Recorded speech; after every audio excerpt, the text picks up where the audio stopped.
Let's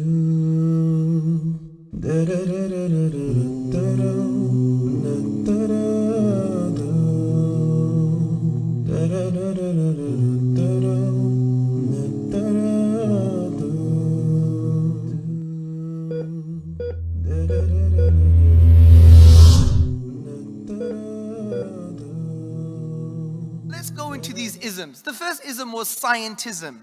Now, what does scientism mean?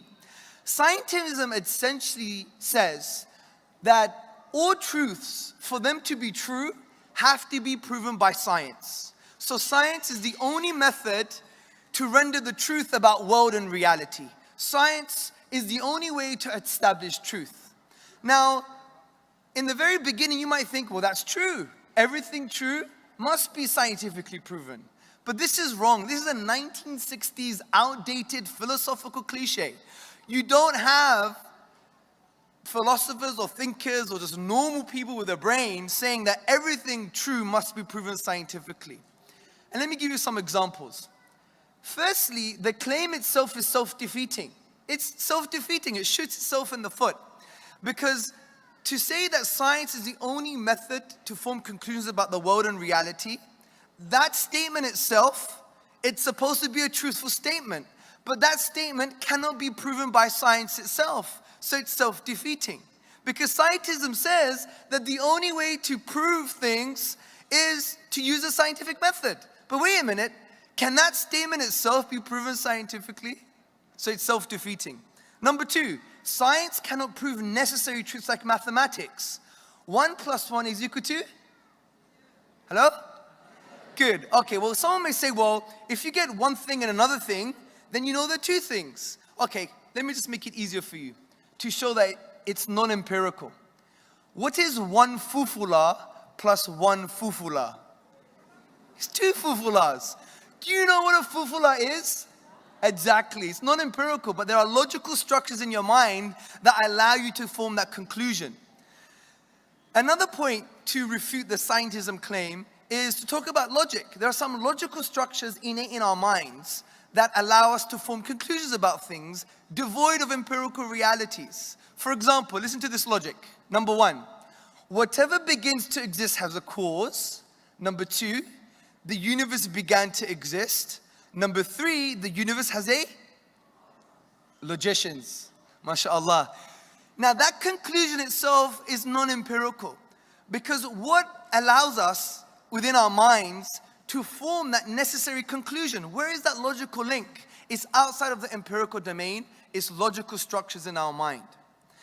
Science also, or scientism, cannot prove aesthetic and moral truths. Take love, for example. What did the famous poet say about love? But according to a materialistic scientific paradigm, love is like having lots of chocolate. Imagine going to your wife and saying, darling, I love you. And she just looks at you scornfully and says, it's no more equivalent than having loads of chocolate. It's just chemicals in your brain, right? Intuitively, you know that doesn't make sense. Take concepts of beauty and morality. These things don't have a scientific basis. They are non-empirical, especially when you talk about morality, because science is amoral from that perspective. It tells you what is, it doesn't tell you what ought to be. Also, science cannot prove other sources of knowledge like testimony, because if you study epistemology, I know it's a big word, all it means is the study of knowledge. When you look at the study of knowledge, you see that testimony, the authentic say-so of others, is a valid form of knowledge. For example, who believes China exists? Put your hand up. Who's been to China before? Hardly anyone. Who could speak Chinese? Ni hen piao liang. I said he's very pretty. MashaAllah, tabarakallah. So the point is, many of us know China exists, but we've never been to China before. We've never spoken to a Chinese person in China, never had Chinese food in China. All we've seen is someone who looks different that claims to be Chinese, and we've seen some restaurant that says Chinese food, and on Google Maps it says China. All of this is testimonial. It's non-empirical, but we will bet our lives that China exists. So it shows that a lot of our knowledge is established by the say-so of others. So, scientism is a false presupposition when atheists say, well, it has to be proven scientifically. Or when materialists say, well, it has to be proven scientifically. You just have to show to them, you're assuming scientism to be true. That's the only way to form conclusions about life and reality, and that's simply not true.